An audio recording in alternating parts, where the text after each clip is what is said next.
Welcome, my friend. Before we step into tonight's story, let's prepare the space around you. If you can, dim the lights, maybe leave only a candle or the softest lamp glowing nearby. Let the room be gentle, let the shadows be kind. Now, I want to ask you something. Where are you listening from tonight? A quiet bedroom? A little corner of your home? Somewhere far away where the night has only just begun, or maybe where the sun has long since set. Wherever you are, I'm glad you're here. And tell me, in your heart, what kind of day have you had?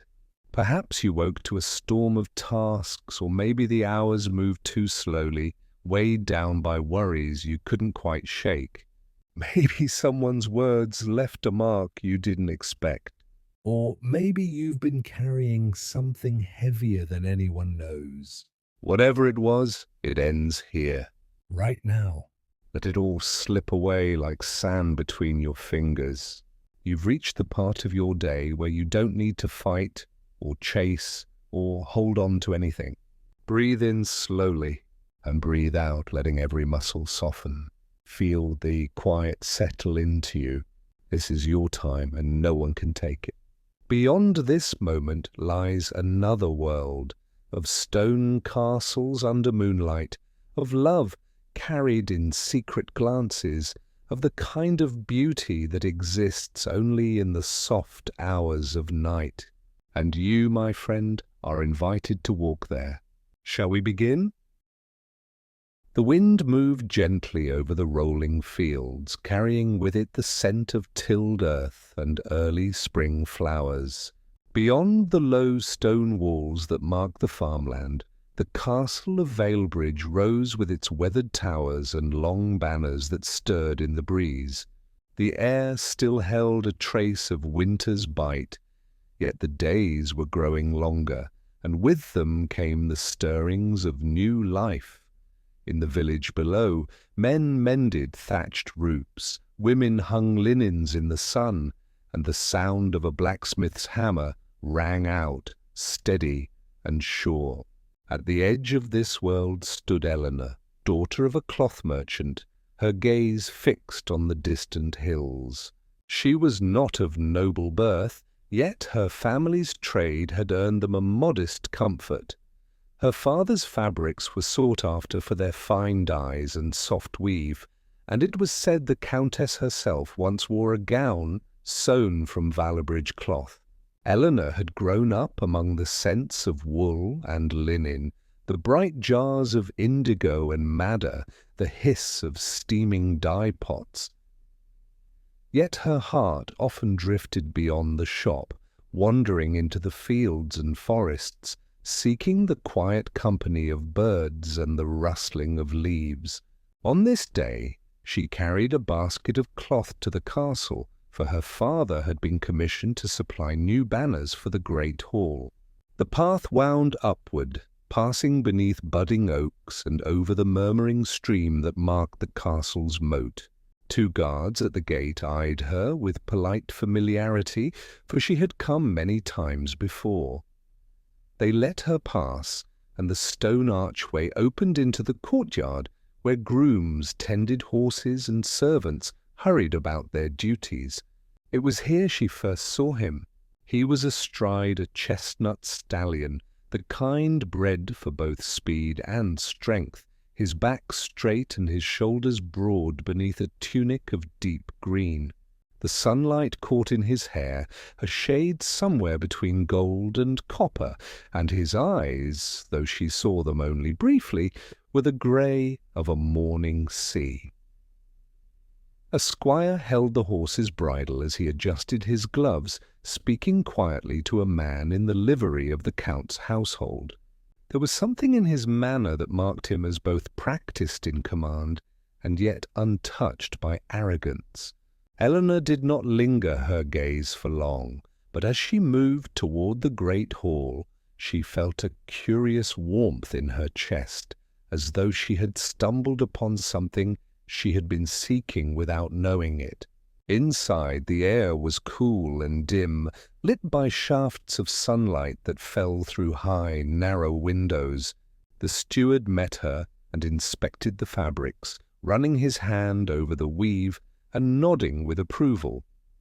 They discussed the delivery of the remainder, and when their business was done, Eleanor stepped back into the courtyard. The rider was still there, now dismounted, speaking with the farrier.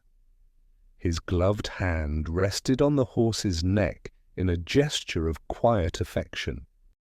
She passed by without a word, though her steps slowed slightly. As she neared the gate, a voice called from behind, not his, but the steward's, reminding her to deliver the next shipment before the feast day. She turned to answer, and in that moment the rider's gaze fell upon her. It was a glance, nothing more, but it seemed to hold her in place for the span of a heartbeat. The days that followed unfolded in their usual rhythm, yet the memory of that meeting lingered in her mind. She found herself wondering who he was. A knight, perhaps, or the son of a neighbouring lord. The Count's household was often visited by such men, especially as spring tournaments drew near. She imagined he might be skilled with the sword, yet perhaps also fond of quiet walks beneath the orchard trees. Such thoughts were harmless fancies, or so she told herself, but they had a way of returning unbidden. A week later, Eleanor returned to the castle with another basket of cloth, this time accompanied by her younger brother Thomas, who carried a smaller bundle under his arm. The courtyard was busier than before, filled with the clamour of preparations. Servants moved barrels of wine, carpenters repaired the tilting fences, and the clang of weapons rang from the practice yard. And there he was again, crossing the yard with a helm tucked beneath one arm, speaking with another knight. This time Eleanor allowed herself a slightly longer look. He moved with a natural grace, his stride confident but unhurried, as though he belonged to every place his feet touched. When his companion turned away, his eyes met hers once more. This time there was the faintest curve of a smile.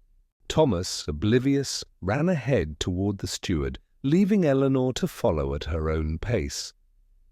She did not look back, yet the warmth from his brief smile lingered through the rest of the afternoon.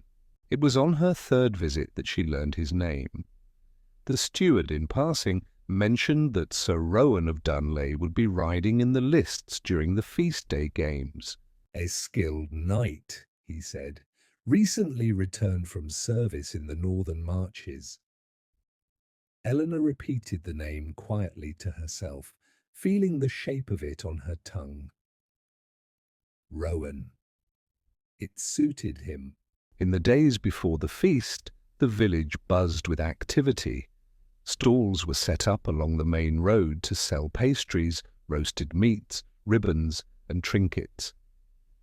Children chased one another with wooden swords, while the older boys practiced their bow work in the meadow. Eleanor's father worked long hours to finish the last of the banners, and she spent her evenings sewing, the needles slipping through cloth, while her thoughts wandered to the tournament. The morning of the feast dawned bright and clear, the air filled with the mingled scents of baking bread, fresh hay, and the first blossoms of the season. Eleanor dressed in her best gown, a deep blue wool that set off the brightness of her eyes, and tied her hair with a simple ribbon. She and Thomas walked with the crowd toward the castle, the sound of drums and pipes growing louder as they approached. Within the lists, the wooden stands were crowded with villagers, merchants, and noble guests. Banners fluttered overhead, and the sun glinted off polished armour. Eleanor and Thomas found a place along the railing, close enough to see the knights as they prepared. Among them she spotted Rowan. He wore the same deep green she had seen before, his shield marked with a silver hawk. As he mounted his horse, she saw him glance toward the crowd, his gaze passing briefly over her before settling ahead. The contests began with a display of skill at arms, archery, swordplay, and the breaking of lances upon the quinton. Rowan rode with precision, his movements smooth and measured. When the jousting began, he faced opponents with the same calm focus, unseating too, and yielding only when the Count himself declared the matches concluded. The crowd cheered his victories, and Eleanor found her own hands clapping without thought. Later, as the sun dipped low and the air cooled, the great hall filled with music and the scent of roasted venison. Eleanor stood near the edge of the crowd, speaking with a friend, when she felt a presence beside her. Turning, she saw Rowan, no helm or armor now, only the deep green tunic and a faint sheen of sweat from the day's contests. "You are the merchant's daughter," he said softly. His voice was steady with a low warmth to it. Eleanor inclined her head. "Eleanor?" "Rowan," he replied, though she needed no reminder. For a moment they stood in the noise and light of the hall, the world around them bustling, yet the space between them quiet. They spoke little, only a few words about the day's games, yet there was an ease between them, as though the conversation had begun long before. When the music swelled, Rowan excused himself to greet another, and Eleanor felt the strange ache of something begun but not yet known. In the days after the feast, she thought often of that brief meeting. There was no reason to expect more, for the lives of knights and merchants' daughters rarely wove together. Yet when she walked through the market, she found herself glancing toward the road, wondering if a rider in green might appear. And one afternoon he did. The air was heavy with the scent of rain, though the sky held only low grey clouds. Eleanor was returning from the mill, a small bundle of flour under her arm, when she heard the clop of hooves on the road behind her. Turning, she saw Rowan, his cloak pulled close against the wind.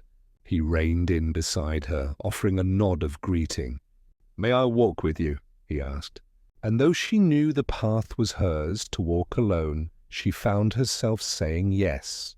They spoke of simple things, the village, the coming harvest, the restless weather.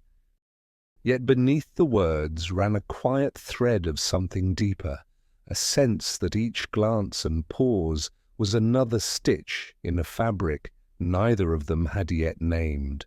When they reached her father's door, he bowed slightly, the motion both formal and strangely personal. "Until next we meet," he said, and Eleanor, watching him ride away, felt the first true spark of a story she could not yet see the end of. The days that followed their walk were restless ones for Eleanor. She went about her work in the shop, folding lengths of linen, trimming loose threads from finished cloth, and helping her father mix the dyes. Yet her thoughts were never entirely in the room. They drifted to the sound of hoof-beats on the road, to the steady rhythm of Rowan's voice beside her, to the way his eyes seemed to hold a kind of quiet knowing.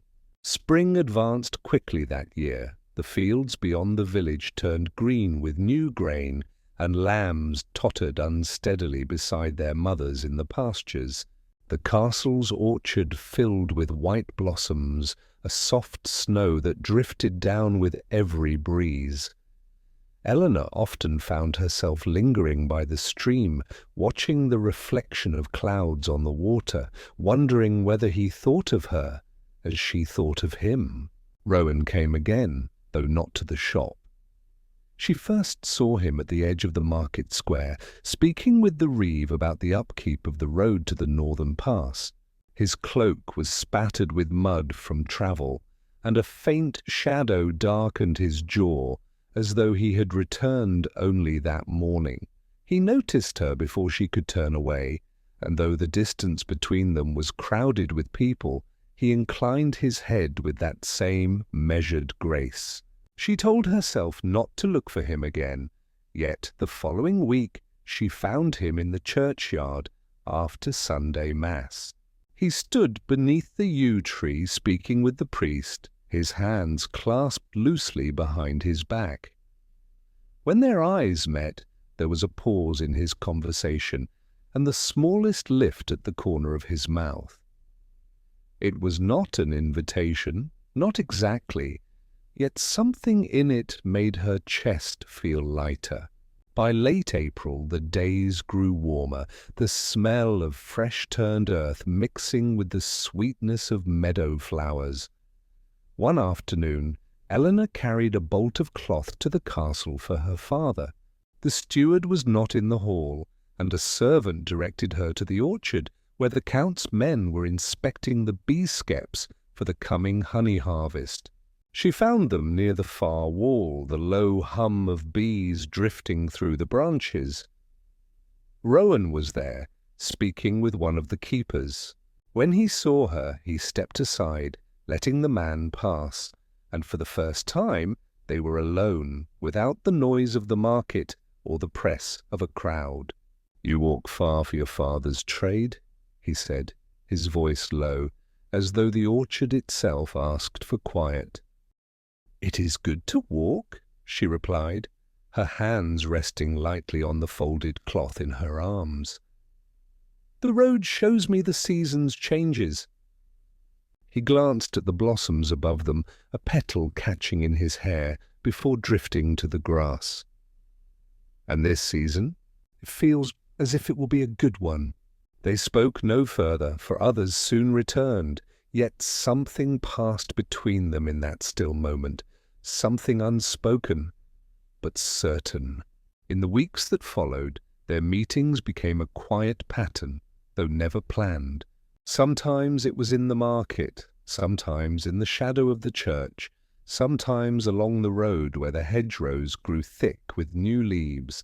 Their words were few, yet each one seemed to linger, as if both feared to waste what little time chance allowed them.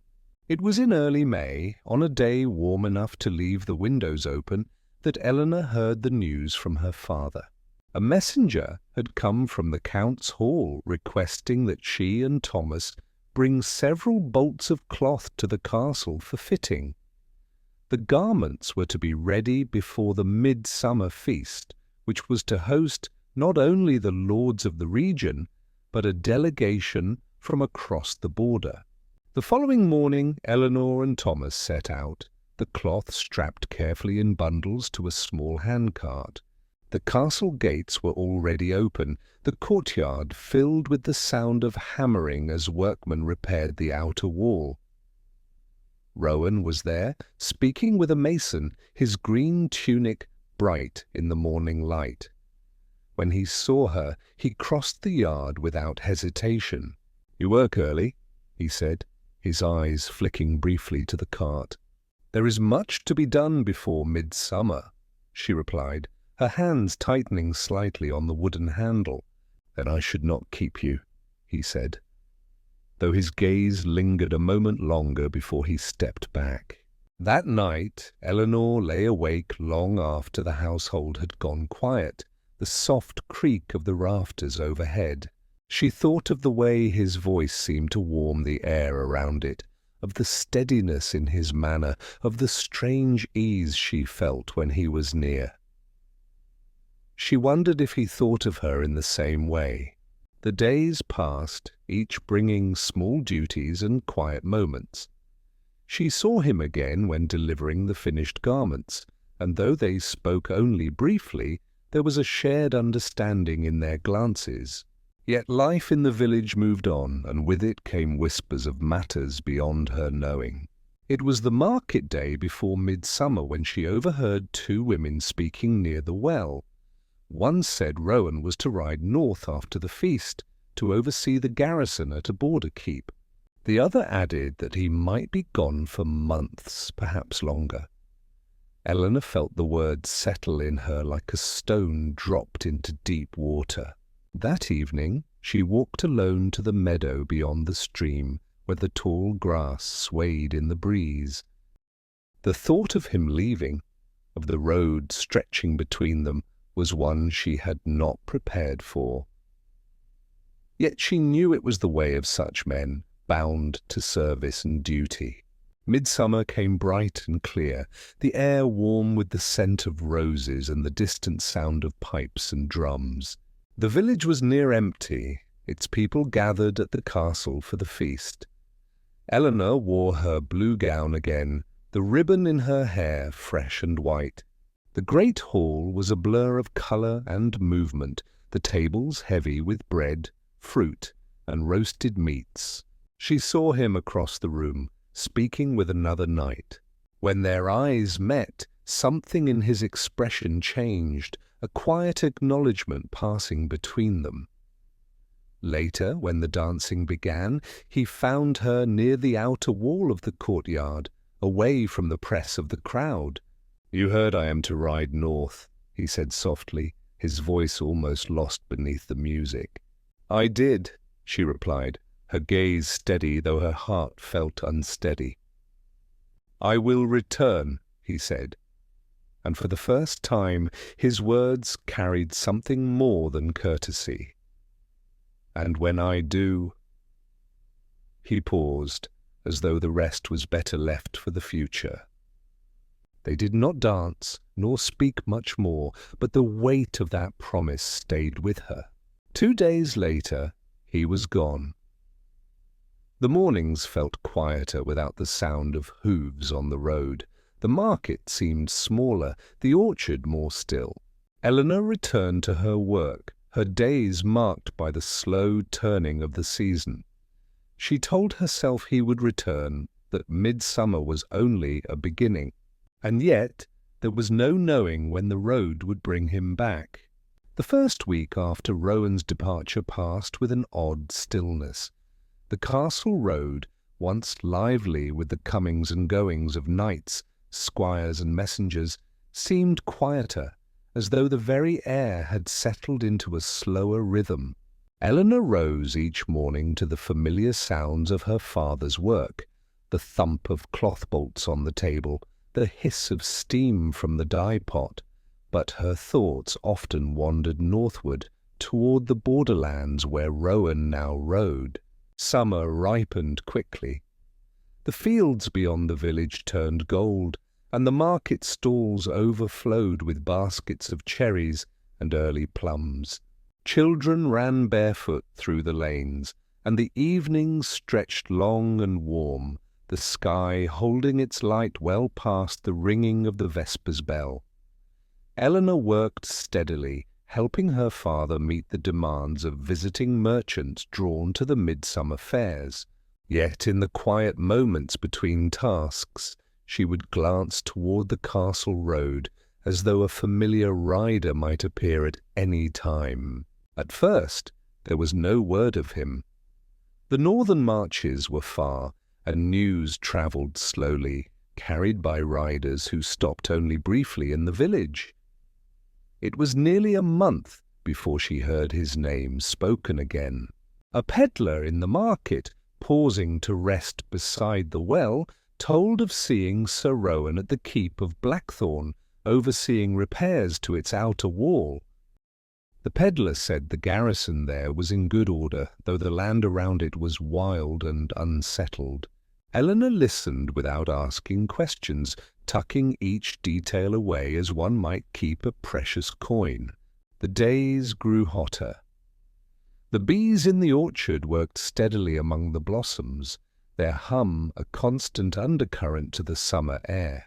On market days, Eleanor sometimes carried her family's cloth to the castle, though she saw little of the knights in Rowan's absence.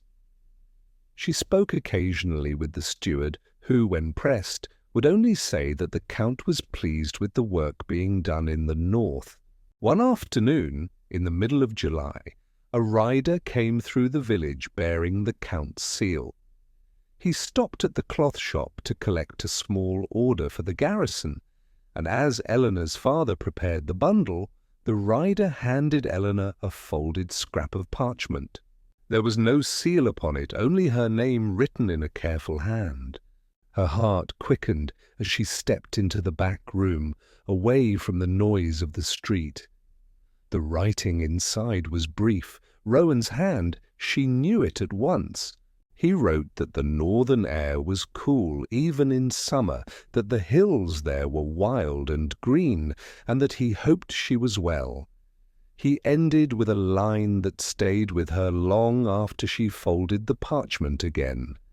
"I think often of the road that leads south." She read the letter again that night, by the light of the small oil lamp in her room. It was not long, nor was it full of promises, yet the weight of it was enough to ease the ache of his absence. She tucked it into the wooden chest at the foot of her bed, where it lay between folded lengths of ribbon and small keepsakes from her childhood. The weeks that followed were easier for having that letter. She went about her work with a steadier heart, though she still watched the road. By late August, the first hints of autumn touched the air in the mornings. The fields turned pale, and the smell of ripe apples drifted from the orchards. It was then that a second letter came, carried by a different rider. This one spoke of the harvest in the north, of the sharp winds that swept down from the hills, and of the quiet evenings spent by the fire in the keep's hall.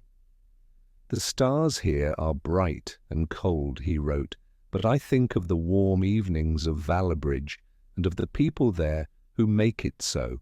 She read that line again and again, wondering if she was among the people he meant, though her heart told her she was. As the season turned, the village prepared for the harvest fair.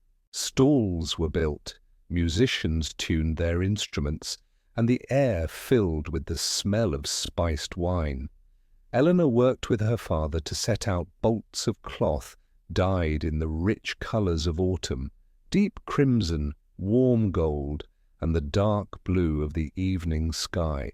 The fair brought visitors from neighbouring villages, and though she smiled and spoke with many, her thoughts often drifted north. It was on the second day of the fair that she saw him again, though not in person. A group of travellers from the north had come to sell honey and smoked fish, and among them was a man who had ridden with the garrison at Blackthorn. When he heard Eleanor's name, he smiled and said that Sir Rowan spoke well of Valabridge, and often. The man described the keep, the rough hills, and the wolves that howled at night beyond the walls. His words painted a picture in Eleanor's mind, and she held on to them like another kind of letter. The autumn deepened. Leaves turned to copper and gold, and the first frost whitened the grass in the early mornings. Work slowed at the shop, giving Eleanor more time to walk beyond the village. She often went to the meadow by the stream, where the reeds swayed and the water moved slow and clear. There she would sit, imagining the road between them, winding through forests and over hills, until it reached the place where Rowan stood. In late October, a third letter came. It was shorter than the others, the ink smudged as if written in haste. "Winter comes early here," it read. "The roads will be snowed by month's end. I will not see Valabridge before spring, but I carry it with me in my thoughts." There was no other message, no mention of when he might return, and yet she read it over and over, feeling both the weight of his absence and the comfort of his remembering. The winter that year was long and cold. Snow fell deep enough to cover the hedgerows, and the river froze at its edges. Work in the village slowed to what could be done indoors. Eleanor spent her days spinning wool by the fire, the sound of the spindle a steady companion. In the evenings, she sometimes took out Rowan's letters, reading them in the quiet, while the wind rattled the shutters. By midwinter, the snow had piled high against the castle walls. News from the north was scarce, carried only by the occasional messenger who braved the frozen passes. Each time she heard hooves on the road, her heart leapt, though it was never him. Still, she told herself that spring would come, and with it, perhaps, his return. The days began to lengthen again, and the snow melted slowly from the fields. By March, the first shoots of green pushed through the thawing earth. The river ran faster, carrying bits of ice downstream. Life in the village quickened with the season. Repairs were made to fences and roofs, and the market filled again with the noise of trade. It was in early April, nearly a full year since the midsummer feast, that she saw him once more. She had gone to the orchard to gather the first blossoms for her mother, the air fresh and bright with the scent of spring.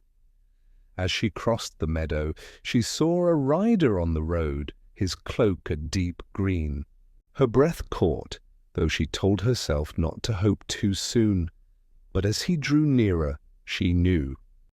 Rowan slowed his horse when he saw her, the same steady grace in his movement, though his face was more weathered, the months of travel and winter wind leaving their mark.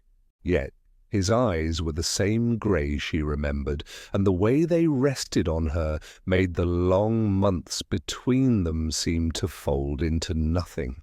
He dismounted, leading his horse toward her. "It has been a long road," he said. "It has," she replied, her voice soft, though her heart felt loud in her chest. They stood there in the orchard's light, the blossoms drifting around them like the snow of another season, and for the first time in many months the distance between them was gone. Rowan's return did not come with a great fanfare.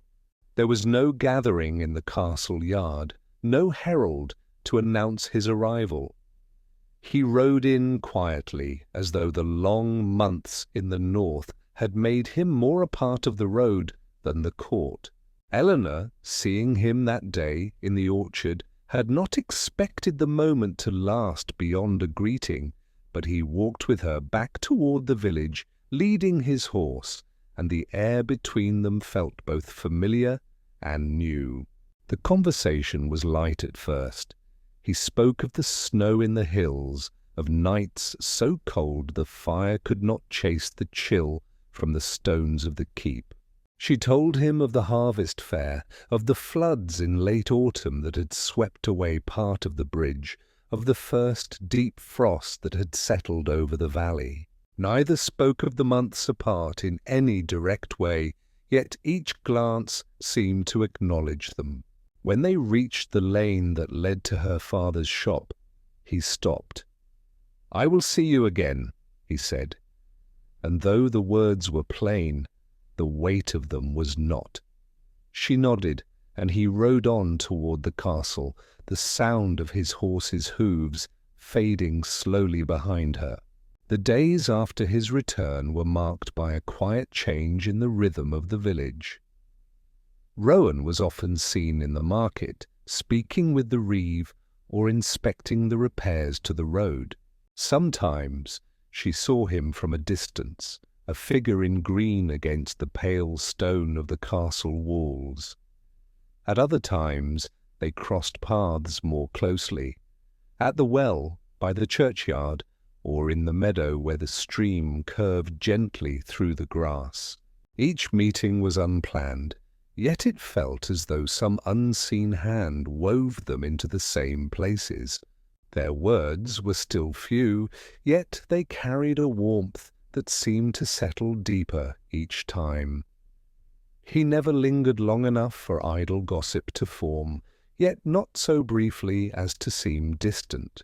Spring deepened, and the valley turned lush with new growth. The air filled with the scent of wild garlic in the hedgerows, and the sound of lambs carried over the hills. Eleanor found herself listening for the sound of his approach when she worked near the open door of the shop. Sometimes he came, sometimes not, but the thought of his presence was enough to make the hours lighter. It was near the end of April when he first came to the shop itself. Her father was away in the market, and Eleanor was measuring a length of blue-dyed cloth when the door opened, and Rowan stepped inside. He looked around the small space, his gaze touching on the jars of dye, the neat stacks of folded fabric, the wooden table worn smooth by years of work. "I wanted to see where you spend your days," he said, his tone thoughtful rather than idle. She offered him a seat by the window, and for a while they spoke of cloth, of the dyes brought from far-off ports, of the work that went into each bolt. His hands, more used to sword hilts and reins, turned the edge of a folded length of wool as though considering its weight. They were interrupted by Thomas, who returned with a cart of undyed linen. Rowan helped carry the bundles inside, and Eleanor noticed the ease with which he bent to the work, the quiet care in his movements. When he left, he did so with no promise of return, yet she knew he would come again. As spring turned towards summer, their paths crossed more often. Once they walked together to the orchard, where the bees moved heavily among the blossoms. Another time they met at the stream, where the air was cool beneath the willows, and spoke of the places they had each seen, the ports Rowan had passed through on his way to the north, the market towns Eleanor had visited with her father in her childhood. There was no bold declaration between them, no public display. Yet the closeness grew in quiet ways. A glance held a moment longer than courtesy required, a pause in conversation where the air seemed to shift, the memory of a shared moment returning unspoken. The midsummer feast approached again, and with it came the preparations that filled both castle and village. The tilting yard was mended, banners hung from the walls, and the market square filled with visiting merchants. Eleanor's father was commissioned once more to provide cloth for the Count's table hangings, and she spent long hours cutting and stitching with her mother. Rowan was often busy in these weeks, overseeing the arrival of guests and the arrangements for the games. She saw less of him, though when she did, there was always that same quiet steadiness in his gaze. Once, passing in the courtyard, he placed his hand briefly over hers as he took the basket she carried, a gesture so quick it might have been nothing at all to anyone else. Yet to her it carried more than words could hold. The day of the feast came bright and warm, the air filled with the scent of crushed grass and summer flowers. Eleanor wore a gown of soft green, simple yet well made, and tied her hair with a ribbon the colour of cream. The great hall was crowded, the noise of laughter and music rising toward the high rafters. She saw Rowan across the room, speaking with a visiting knight, his manner composed, but his eyes seeking hers when he could. Later, as the games ended and the evening light turned golden, she stepped out into the castle garden to breathe in the cool air. The paths were quiet, the sound of the feast fading behind her. It was there, among the roses and the tall yews, that Rowan found her. For a while they walked without speaking, the gravel crunching softly beneath their steps. At last he said, "I do not know where the road will call me next, but I know that I will always look for it to lead me here." The words were simple, yet they carried a weight that settled into her heart. She did not answer at once, for there was no need. They stood beneath the shadow of the yew, the scent of roses drifting in the evening air, and the quiet between them felt complete. The summer passed with a kind of unspoken rhythm. They met when they could, never making plans, yet always seeming to find each other. Sometimes they spoke of small things, the weather, the work, the news from neighboring villages. Other times they said little at all, content to walk side by side or sit by the stream, watching the water slip past. As August waned, Rowan was called away for several days to escort a visiting lord to the coast. Eleanor felt his absence more keenly than she had before, though she told herself it was only a short journey. When he returned, the air between them seemed warmer for the days apart. In early September the harvest began. The fields were busy from dawn until dusk, and the market square filled with carts heavy with grain, apples, and late plums. Eleanor worked with her father to supply cloth for the harvest fair, her hands busy while her mind often wandered to thoughts of Rowan. It was during the fair, on a cool evening with lanterns strung between the stalls, that he found her near the well. The music and laughter of the square surrounded them, yet for a moment it felt as though they stood apart from it all. He did not speak of where he had been or where he might go next. Instead, he asked her to walk with him. They left the square, the sound of the fair fading behind them, and followed the path toward the orchard. The air was cool, carrying the faint scent of apples. The moon was rising, silvering the edges of the leaves.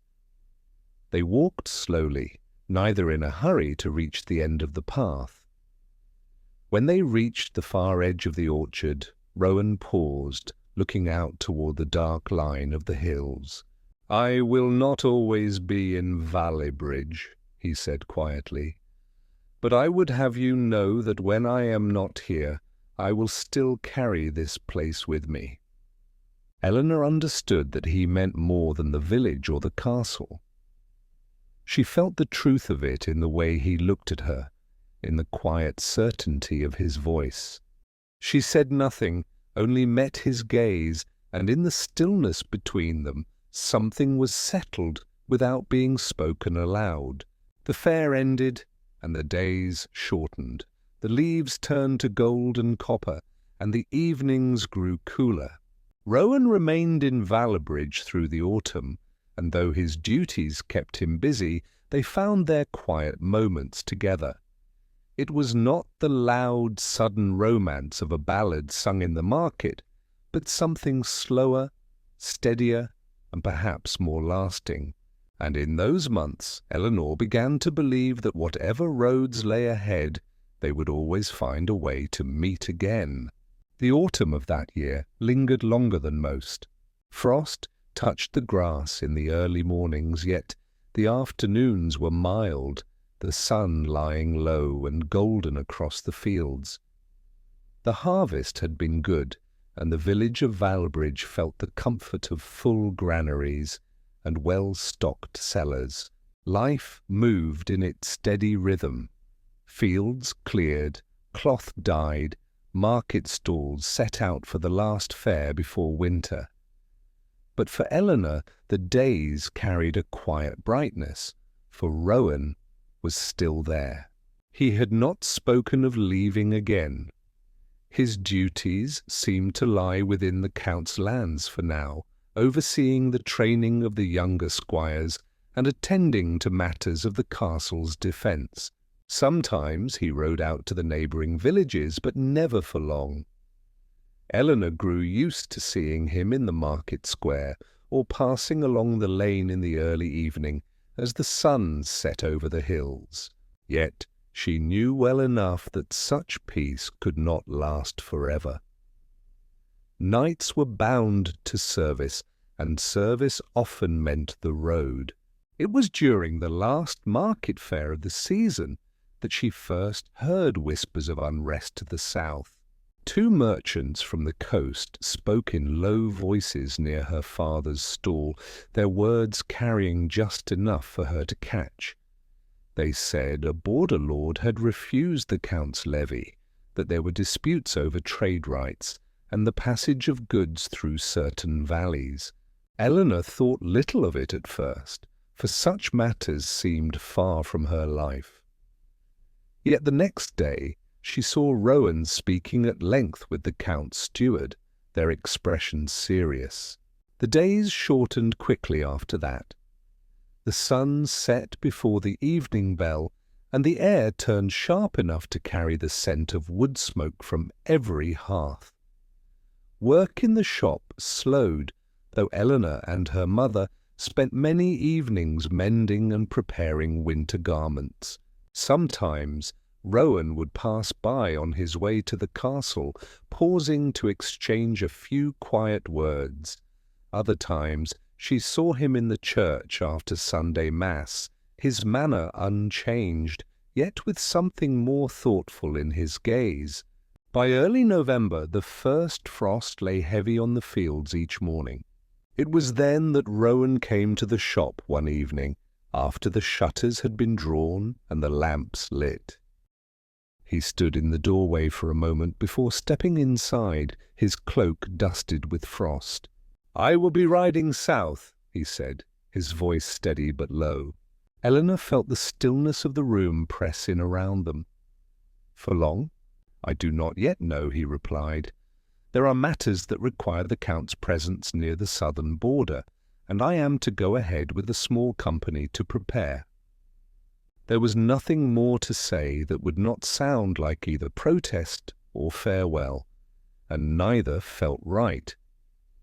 They spoke instead of practical things, the road, the weather, the work that would await him, but beneath it all lay the unspoken knowledge that another absence was coming. When he left, she stood in the doorway, watching the faint plume of his breath in the cold air, until it vanished into the darkness. The morning he departed, the village was quiet. A thin frost lay over the thatched roofs, and the sky was pale with the first light of day. Eleanor went to the edge of the lane and watched as Rowan and his men rode past, their cloaks drawn tight against the cold. He glanced toward her as he passed, inclining his head slightly, and then he was gone, the sound of hoof-beats fading into the still air. The days that followed were slow and quiet. Winter pressed in quickly, the frost giving way to the first snow by the end of the month. The river froze at its edges, and the roads grew hard underfoot. News from the south came only in bits and pieces, rumours of meetings between lords, of disputes over land and trade. Eleanor tried not to dwell on them, yet her thoughts often strayed to the road Rowan had taken. By midwinter she had received one letter from him. It was brief, written in a firm but hurried hand, telling her that he was well, that the roads were clear for now, and that he thought often of Valabridge. She read it by the fire that evening, the warmth of the words cutting through the chill that had settled in the house. The months of cold were long. Work in the shop slowed to mending and small weaving tasks, and the days blurred together with the steady rhythm of spinning, sewing, and tending the fire. Outside, the snow lay deep, muffling the sounds of the village. Eleanor walked sometimes to the orchard, though it stood bare and still, the branches black against the pale sky. She thought of the summer past, of the quiet walks and the steady warmth of Rowan's presence, and wondered when she might see him again. It was late February when the first signs of change came. The snow melted slowly under the growing strength of the sun, and the river began to run faster. The market square grew livelier as the days lengthened, with traders returning to the road. One afternoon, Eleanor overheard a merchant say that the Count's men were expected back from the south within the month. The thought sent a flicker of warmth through her, though she tried not to hope too quickly. March came with damp winds and the scent of thawed earth. Each day, Eleanor found herself glancing toward the road, listening for the sound of riders. And then, one grey morning, they came. She saw them first as dark shapes against the pale sky, the glint of sunlight on metal as they neared the village. Rowan rode at the front, his cloak heavy with road dust, his face more drawn than when he had left. She did not run to meet him, for such a thing would draw every eye, but she was at the edge of the market square when he passed. His gaze found hers at once, and in that moment the noise and movement of the square seemed to fade. He gave the smallest of nods before riding on toward the castle. It was not until the next day that she saw him again, this time in the orchard, where the first buds were beginning to swell on the branches. They walked together among the rows of bare trees, speaking little at first. When at last she asked of the south, he told her that the matter was settled for now, though it had been a tense winter. There was talk of renewed peace between the lords, but such things, he said, were never certain. In the days that followed, Rowan's duties kept him often at the castle, yet they found moments together, by the stream, in the market, or in the quiet of the orchard. There was a steadiness between them now, something that had grown through each absence and return, each word and each silence. Spring came fully, and with it the renewal of the fields and orchards. Life in the village quickened, and the road filled once more with travellers. Rowan remained in Valabridge through the planting season, his work centred on the training of squires and the repair of the castle's outer defences. Eleanor saw him often, and though their meetings were still quiet, there was no longer the uncertainty of whether they would see each other again. Yet even in those calm weeks, Eleanor knew that the life of a knight was never fixed in one place. The road would call him again, perhaps sooner than either wished. And so, in the warmth of the new season, she held each moment they shared as something worth keeping, knowing that nothing in their world was certain except the road itself, and the way it always seemed to bring him back to her. The first weeks of spring were bright and full of work. The orchards near Valabridge began to bloom in pale clouds of white and pink, and the fields beyond the river were furrowed and sown with the season's first barley. The village, long held in the grip of winter, seemed to exhale at last, and the air was alive with the sound of hammers mending carts, the call of traders returning to the market, and the laughter of children chasing each other along the green. Eleanor's days passed quickly with the demands of her father's shop. Weaving orders had to be filled for the Count's household before midsummer, and merchants requested cloth for the coming fairs. Her hands were seldom still, yet her thoughts drifted often to Rowan.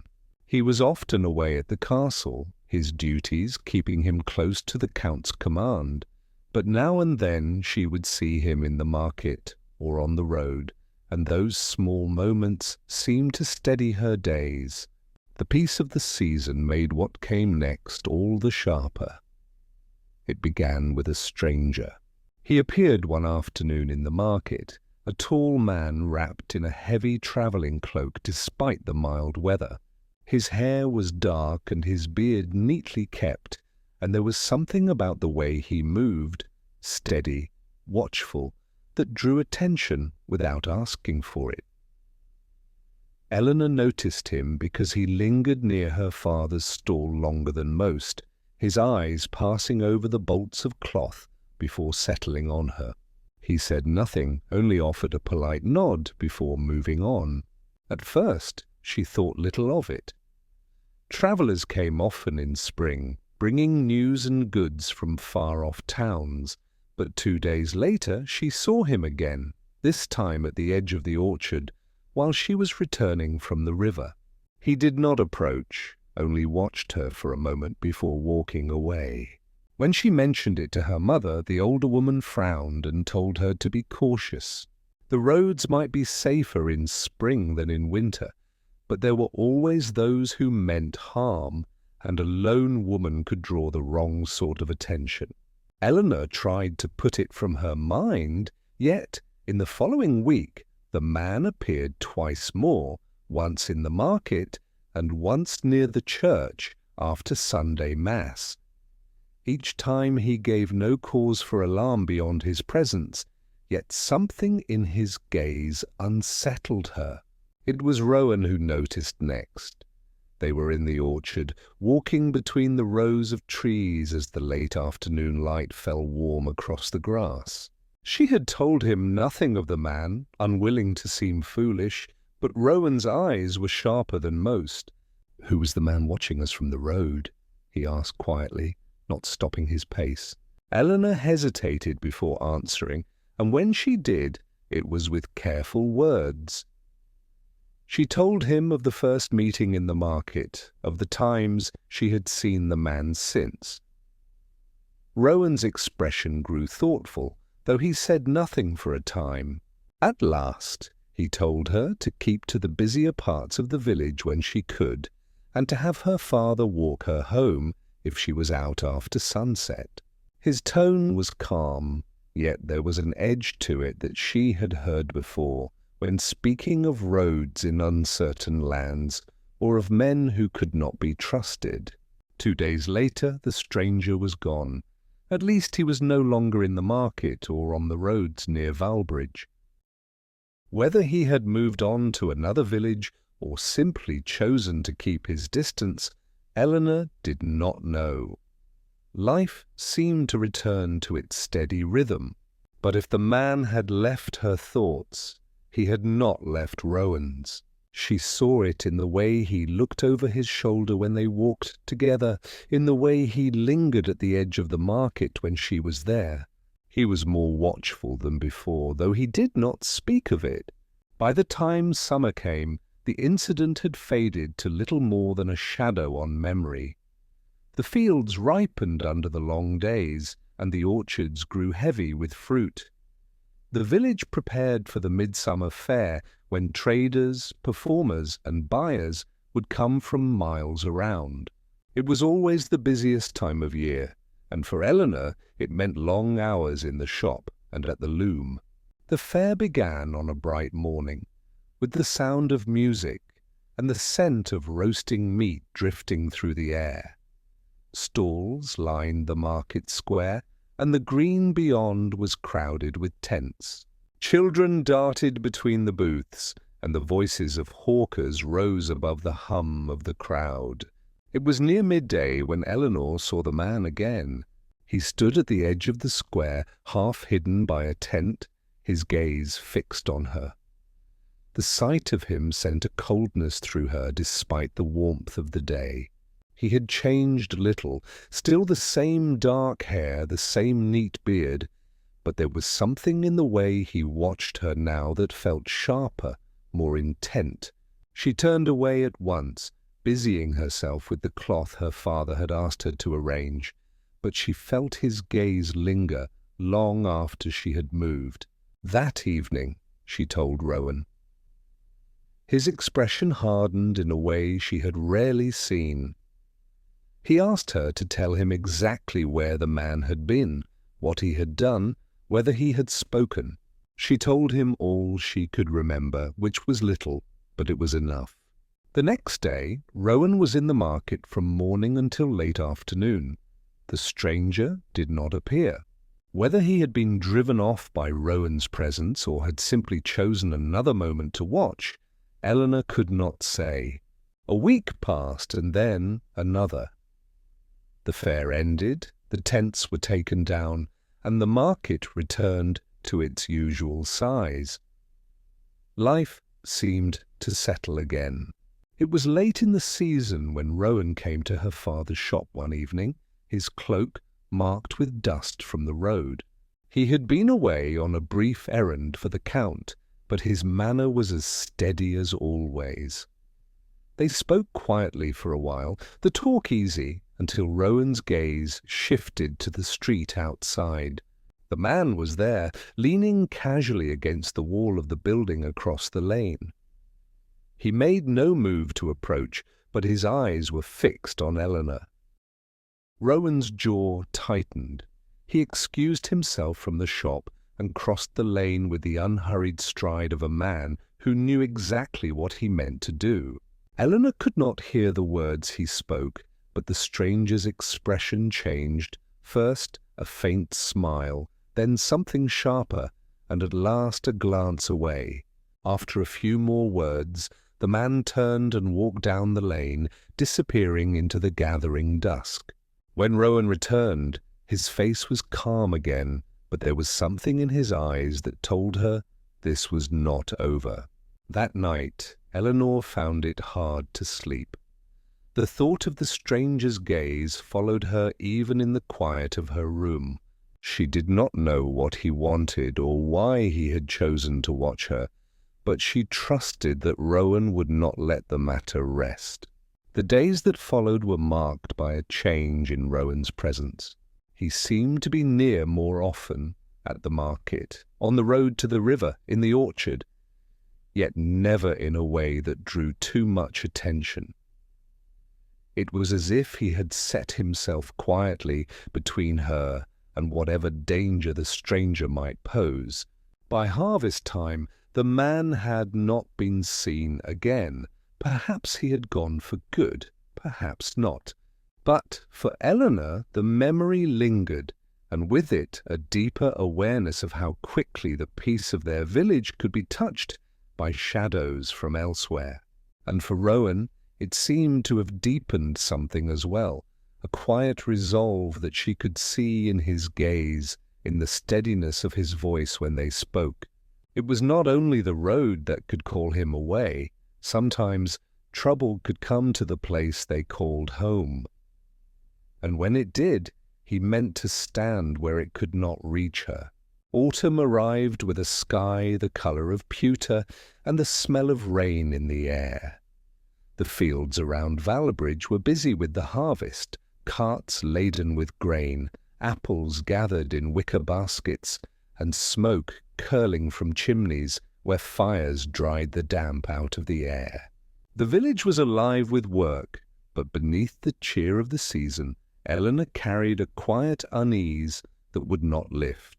It had been weeks since the stranger was last seen, and Rowan's vigilance had begun to ease.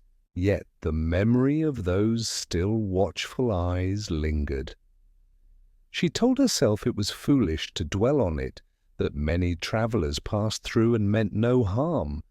But sometimes, as she walked the narrow lanes in the fading light, she could not shake the sense that someone might be watching from just beyond the edge of sight. One afternoon, Eleanor was sent to deliver a bolt of cloth to the miller's wife in the next hamlet. The road wound through the low hills, past hedgerows heavy with berries, and a stand of tall beeches whose leaves had turned to gold. The journey was familiar, and she welcomed the quiet of the countryside after the noise of the village. It was as she rounded a bend in the road that she saw him. The stranger stood by the gate of a pasture, his cloak drawn close against the chill. He stepped forward as she approached, and the path narrowed so that she would have to pass near him. "Good day," he said, his voice low and even. Eleanor slowed, her fingers tightening around the strap of the basket she carried. She answered with a polite nod, but did not stop. "You've been busy," he went on, falling into step beside her. "The fair kept you in the market most days. I had hoped for a word with you then, but the chance never came." She kept her gaze ahead, her pace steady. "If you have business, my father's shop is in the square." His smile was faint. "It's not your father I seek." Something in the way he said it made her wish for the sight of another soul on the road.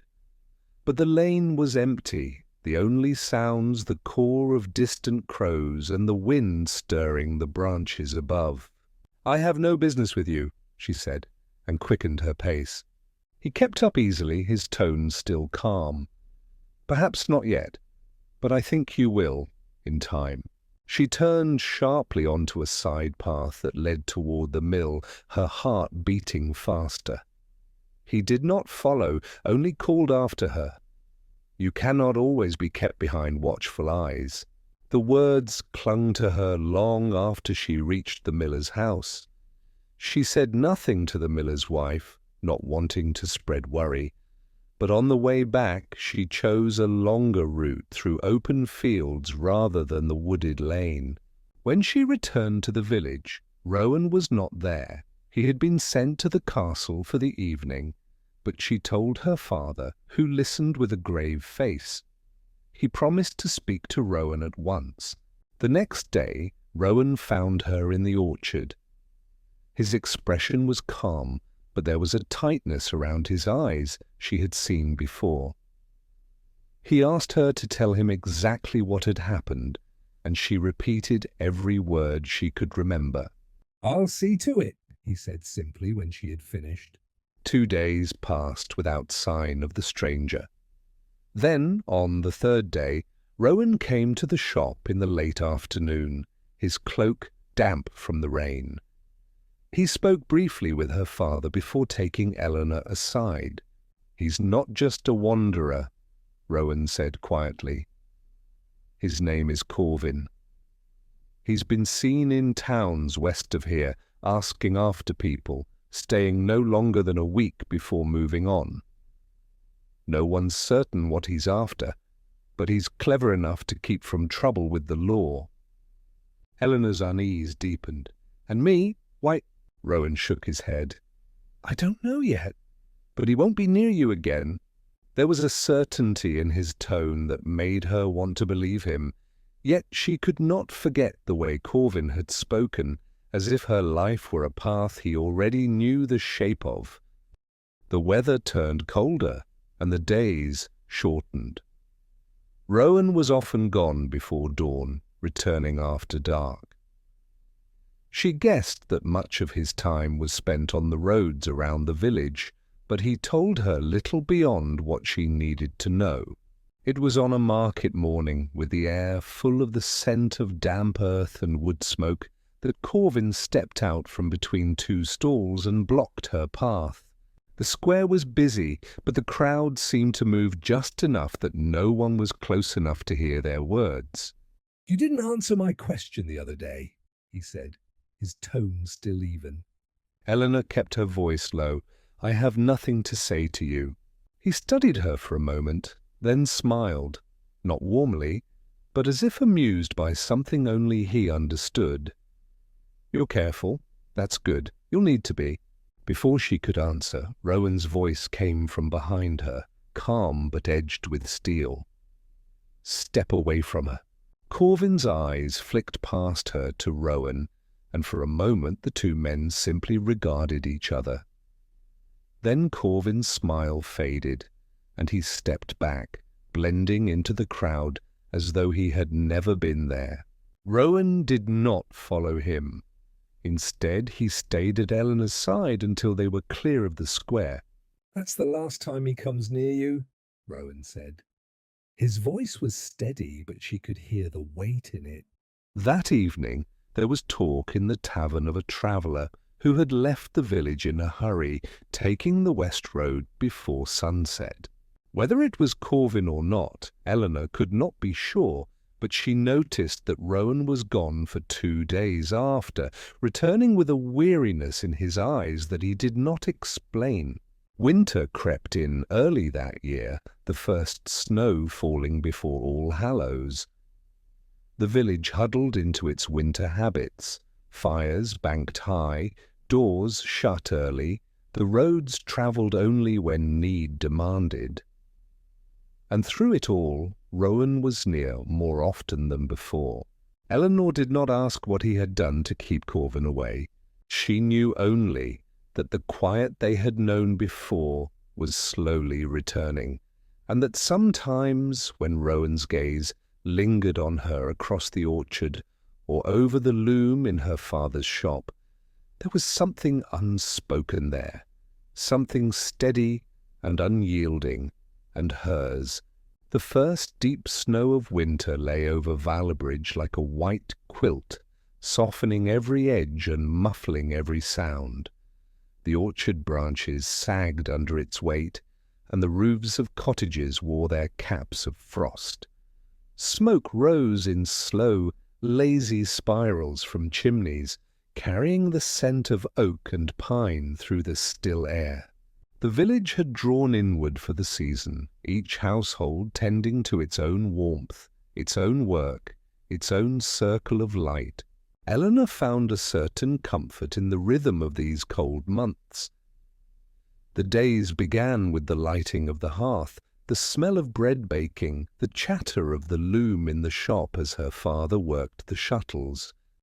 Rowan came by often, bringing sacks of kindling or helping mend the roof where the last storm had torn a few shingles loose. When he was there, the air in the shop seemed warmer, even if the fire burned no higher. Corvin had not been seen since the day he melted into the market crowd, and as the weeks turned to months, his presence began to feel like a strange dream, vivid at the time, but fading in the retelling. Yet sometimes, in the quiet moments, Eleanor thought of his words and wondered if they had been meant as a warning or a threat. It was in early December, when the frost was sharp enough to bite the skin, that Rowan came to the shop in the middle of the day, his boots heavy with snow and his cloak marked by a long journey. He spoke first with her father, his voice low and serious, before asking Eleanor to step outside with him. They walked a little way down the lane, their breath clouding in the frigid air. Rowan's gaze was fixed on the white hills in the distance as he spoke. "There's been trouble near the border," he said. "A few villages raided by men claiming to serve a lord none of us have heard of. They take stores, livestock, sometimes people." The thought of such violence reaching their quiet valley made Eleanor shiver. "Is it coming closer?" "Not yet," Rowan said. "But the talk is that this lord is looking for more than just food and coin. Some say he seeks certain people, smiths, healers, even weavers with rare skill." Eleanor's mind went at once to the stories Corvin had told, his way of speaking as if he knew her path. "And you think—" "I don't know what to think," Rowan said, his voice softer now. "But I'll not have them find reason to come here. I'll be riding with a few others to the borderlands to learn more. I'll be gone longer this time." She felt the sting of the cold more sharply then, though the wind had not changed. "How long?" "2 weeks, perhaps more. Keep close to your father while I'm away." He did not linger, for the light was already fading, and he had much to prepare. That night, Eleanor watched from the doorway as he left the village, his horse's hooves crunching over the frozen ground, until both man and beast was swallowed by the snow and dark. The days that followed moved slowly. Without Rowan's visits, the shop seemed quieter, the evenings longer. Eleanor kept busy with her weaving, her fingers working the shuttle back and forth, until the pattern grew like frost, spreading across glass. Still there were moments when the shadows of the orchard seemed deeper than they should, and she would pause, listening for footsteps that never came. One evening, as the wind moaned around the eaves, her father spoke without looking up from his work. "When I was young, before you were born, there was talk of a warlord in the west. He moved like a shadow, taking what he pleased, binding people to his service. Some said he had eyes in every market, every tavern. Others swore he could tell the worth of a person just by looking at them." Eleanor thought of Corvin's gaze, steady and assessing. "Do you think this new lord is the same?" Her father shook his head. "Could be a son, or a man who took up his mantle. These things run like rivers. What starts in one place finds its way downstream sooner or later." The words stayed with her. That night she dreamed of snow turning to ash, and of a figure standing at the edge of the orchard, his face hidden, but his voice clear. You cannot always be kept behind watchful eyes. The storm came 3 days later. Snow fell in great, heavy flakes that clung to the windows, and the wind drove through the valley with a howl that rattled the shutters. The village became a world of white and grey, the roads vanishing under drifts. For 2 days no one ventured far from their hearth. On the third morning a knock came at the shop door. It was Thomas, the miller's son, his cheeks raw from the cold. "A rider's come from the west," he said, stamping snow from his boots.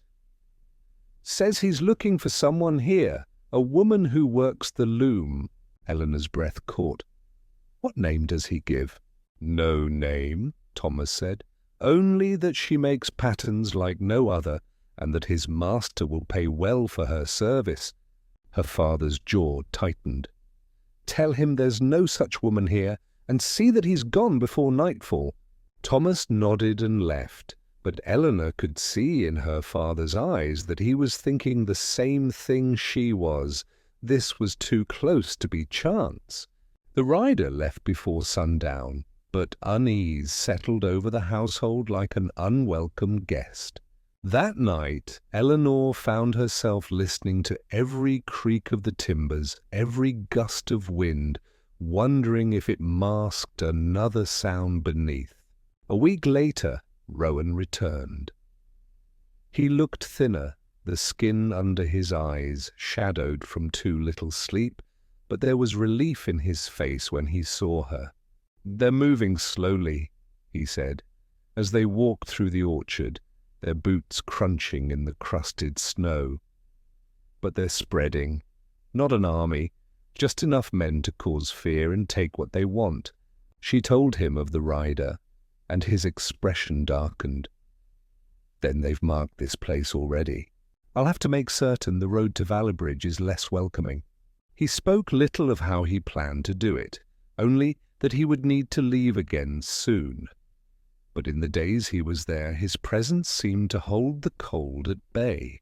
They worked side by side in the shop, carried firewood together, walked the edge of the frozen river where the reeds rattled like dry bones in the wind. It was on the last evening before his departure that Rowan paused at the shop door, the firelight casting his face in warm gold. "Whatever happens, Eleanor, remember this. You are not alone in this."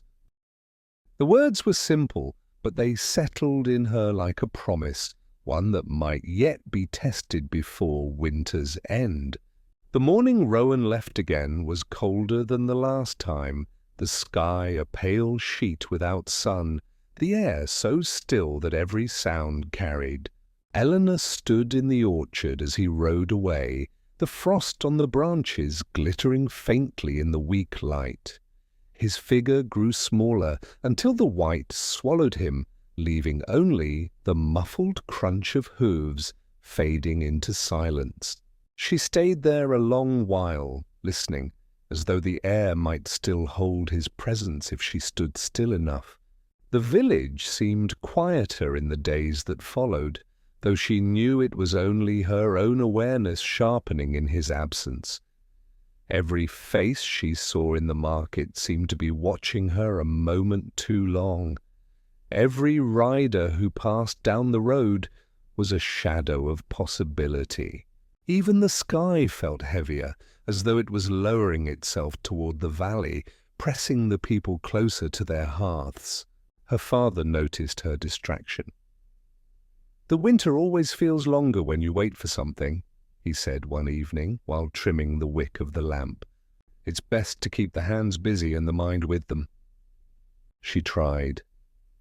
She worked the loom from morning until her shoulders ached, spun wool until her fingertips roughened, carried baskets of wood to the fire until the skin of her palms was lined with ash. But at night, when the house settled into its slow, creaking breath, the stillness became a weight she could not shake. One night a sound woke her. It was faint, a soft scrape, as though something brushed against the wall outside. She sat up in bed, holding her breath. For a long moment there was only the crackle of the dying fire in the other room. Then came the sound again, lower this time, like a footfall in snow. She rose quietly, wrapping a shawl around her shoulders, and stepped to the window. The moon was thin, barely enough to light the orchard, but she could see a darker shape among the trees. It moved once, then was still. She thought of calling for her father, but the shape slipped back into the deeper shadows before she could decide. The next morning, she walked to the edge of the orchard. There were no tracks in the snow that she could see, but the wind had risen in the night and might have smoothed them away. Still, she felt watched, though there was no one there. That afternoon, Thomas the miller's son came to the shop again. He looked uneasy, glancing over his shoulder before he spoke. "There's talk in the village," he said. "A stranger's been seen on the road at dusk, doesn't speak to anyone, just stands there until dark, then goes." Her father's jaw tightened. "Keep to your work, Thomas. Strangers pass through all the time." But Eleanor knew it was not so. Valabridge was not the kind of place strangers came without cause. The road ended here unless one had reason to stay. 2 nights later, she heard the sound again outside her window. This time she went to the door, heart pounding. The cold bit her skin instantly, the air sharp with the smell of pine. She stepped into the yard, the snow crunching under her bare feet. The orchard lay in silence, the moonlight turning the snow to a dim silver. She took a step forward. A voice, low and even, came from the dark. "You work the loom." Her breath caught. "Who are you?" The shape moved closer, and she could see the outline of a man cloaked and hooded. "A servant of the Lord of Black Hollow. My master desires your skill. He offers coin protection and place in his household." Eleanor's voice was steadier than she felt. "I have a place here." The man's head tilted slightly as if studying her. For now, he stepped back into the shadows, and when she blinked, he was gone. She stood there a moment longer, the frost burning her toes before retreating inside. She did not tell her father, not yet. The next day passed without incident, but the air in the village felt tight, as though everyone knew something was coming. At the well, 2 women spoke in hushed tones of a farmstead on the western road that had been found empty, the fire still warm but no sign of the family. That evening, as she was locking the shop door, she heard hoofbeats. Turning, she saw not Rowan, but another rider, a tall man on a black horse, his cloak heavy with snow. He slowed as he passed, his gaze finding hers in the dim light. There was no threat in his face, but no warmth either, only the weight of appraisal. Then he rode on, the sound of his horse, carrying far into the night. Her father asked no questions, but she could see his worry deepening. He began barring the door earlier, keeping the shutters closed even in the daylight. Eleanor understood. The shadow on the village had thickened. On the 5th night after the rider passed through, the trouble came. She woke to shouts, muffled and distant at first, then closer. The glow of fire danced faintly against her window. She pulled on her cloak and ran outside. Down the lane, one of the cottages was burning, the flames bright against the snow. People rushed with buckets from the well, their breath streaming in the freezing air. Through the chaos she saw 3 men, strangers driving a small herd of goats toward the road. Others overturned barrels, searching for stores. Her father pulled her back toward the house. "Inside," he said, his voice tight. "Bolt the door." She hesitated, looking toward the burning cottage. "We can help." "We can live," he said, and shut the door firmly. The raiders did not come to their house that night, but the fire took most of the cottage and half the family's goods. By morning, the strangers were gone, leaving the snow trampled and stained in places where the goats had been driven hard. The village gathered in the square, the cold biting harder now that the fire was out. The talk was the same on every tongue. These men were no mere thieves. They worked for someone, and they were marking the valley. Eleanor thought of the man in the orchard, of his voice in the dark. She thought of the rider's assessing gaze, and she thought of Rowan, somewhere beyond the hills, perhaps already riding toward danger. 2 days later, she made her choice. At dawn, before her father rose, she packed a small bundle, bread, a flask of water, a shawl for warmth. She left a note by the hearth saying only that she had gone to warn Rowan. Then she stepped into the cold, the snow crunching beneath her boots. She knew the road he had taken, the way it bent around the frozen river and rose into the wooded hills. The air grew sharper as she climbed, the trees closing in overhead. She kept her head down against the wind, her mind fixed on finding him before the shadows found her. By midday she heard hoofbeats behind her. She turned, hope rising, and froze. It was not Rowan. It was the black horse, the tall rider cloaked in snow. He slowed, stopping a few paces away. "You should not be on this road alone." "I'm looking for someone," she said. "I know," he replied, "and so does my master." The way he said it made the cold feel deeper, as though it had reached her bones. He did not move toward her, but the weight of his gaze was enough to hold her still. After a long moment he turned his horse and rode ahead. She followed because there was nowhere else to go. The trees thinned as they climbed higher, and the air grew heavier with the scent of pine and distant smoke. Somewhere ahead, beyond the next bend, she thought she heard voices. The bend in the road revealed a narrow clearing where the snow was churned to grey slush by many hooves. Smoke drifted thinly from a camp ahead, its edges blurred by the wind.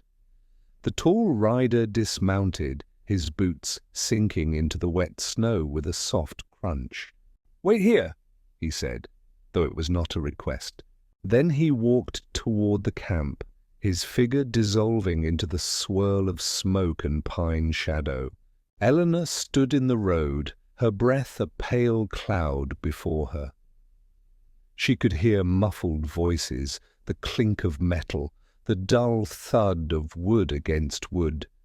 Shapes moved between the trees, men in dark cloaks, some leading horses, others crouched by the fires.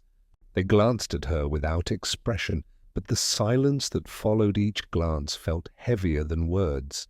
When the tall rider returned, he gestured for her to follow. The camp opened into a path that wound between two ridges, the snow thinner here where the wind had scoured it away.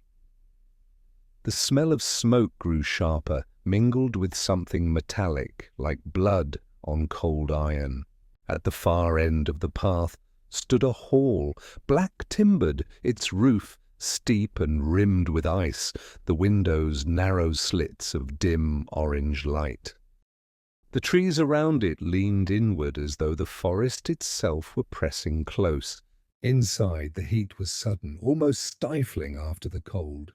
Torches lined the walls, their flames licking shadows into long, shifting shapes.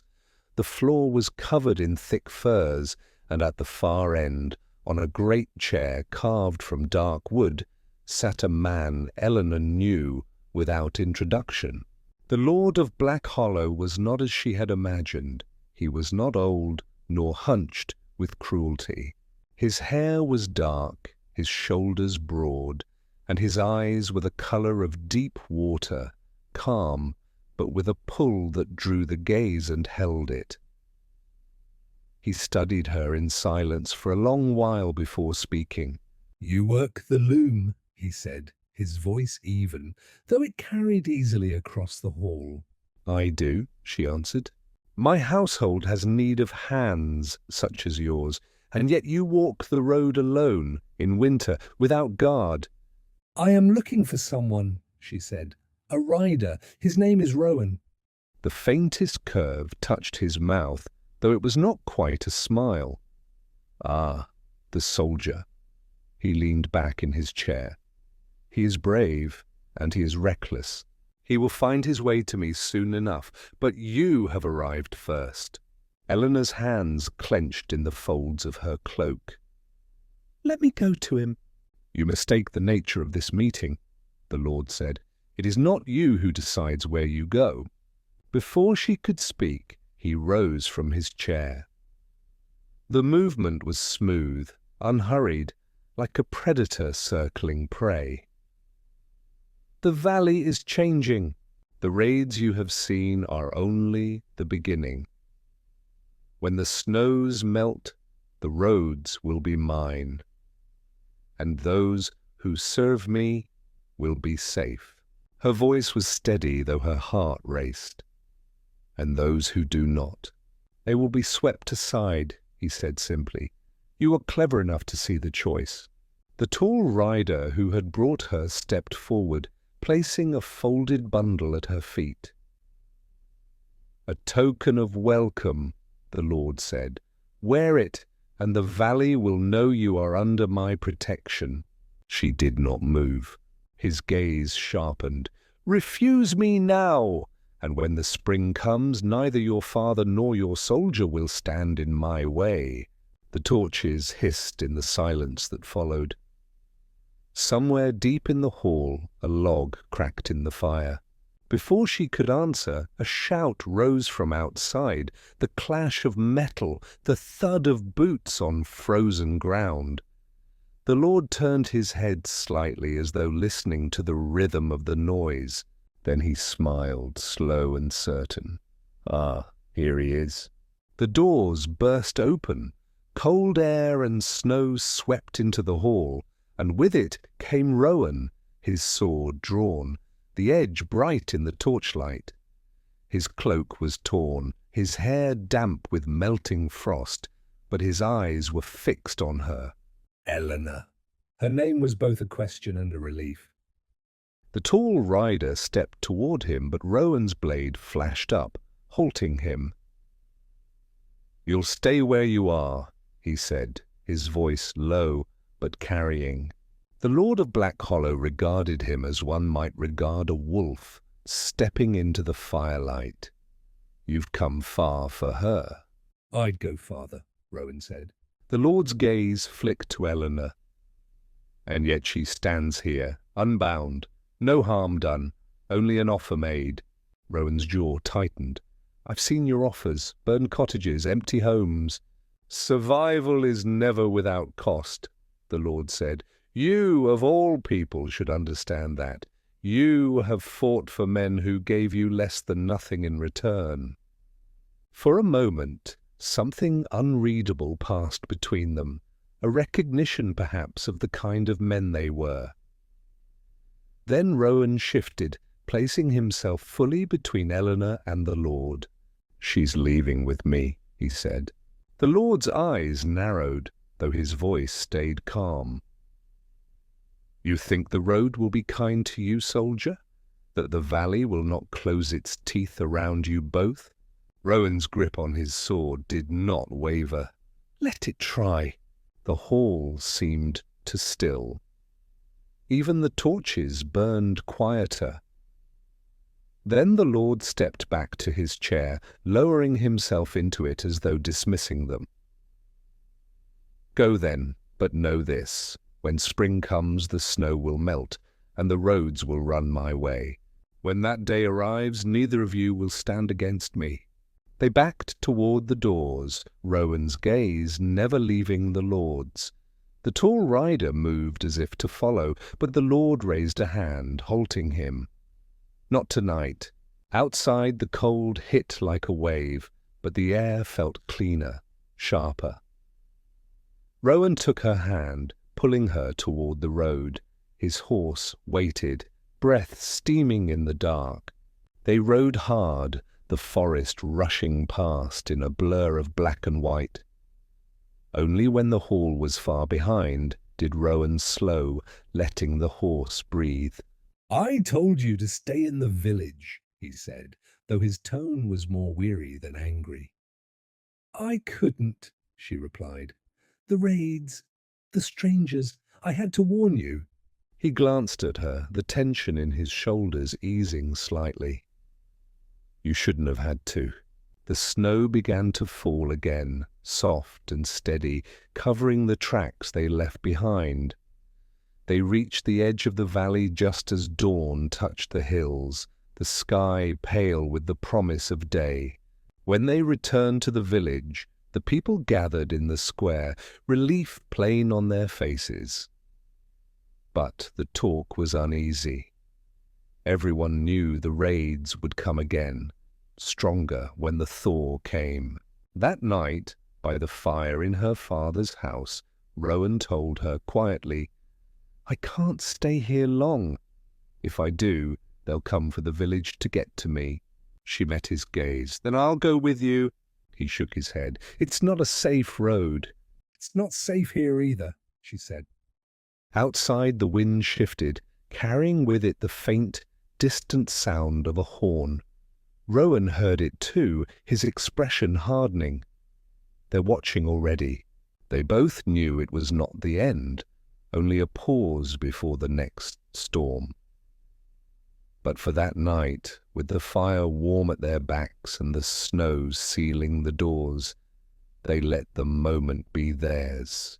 In the darkness beyond the village, the Lord of Black Hollow sat in his hall, the map of the valley spread before him. His hand rested on the edge where the road curved toward Valebridge. He smiled faintly, as though he could already see the spring melt and the roads opening like veins. And somewhere in the deep of the forest the tall rider waited, his black horse stamping the frost. The valley was holding its breath. The thaw came late that year. For weeks the snow clung stubbornly to the hillsides, turning the roads to ice at night and to deep, sucking mud in the day. The river ran high with meltwater, carrying broken branches and the cold memory of the mountains down into the valley. In the village, the fields lay bare, waiting for the first green to break the soil. The people spoke little of the raids now, though every creak of the wind in the eaves drew an uneasy glance. They patched fences, sharpened tools, and watched the road. Rowan stayed only until the roads could bear his horse's weight without slipping. One pale morning, with frost still clinging to the thatch, he saddled his mount and tightened the last strap. Eleanor stood beside him, her cloak drawn close, the wind lifting strands of her hair. "You'll find me again?" she asked. He met her gaze, and for a moment the answer seemed caught in the space between them. "I'll try," he said at last. "But if the valley turns against itself, keep your father safe." She wanted to tell him that safety was a thin thing in these hills, that the Lord's shadow already stretched further than anyone dared admit. But she said nothing.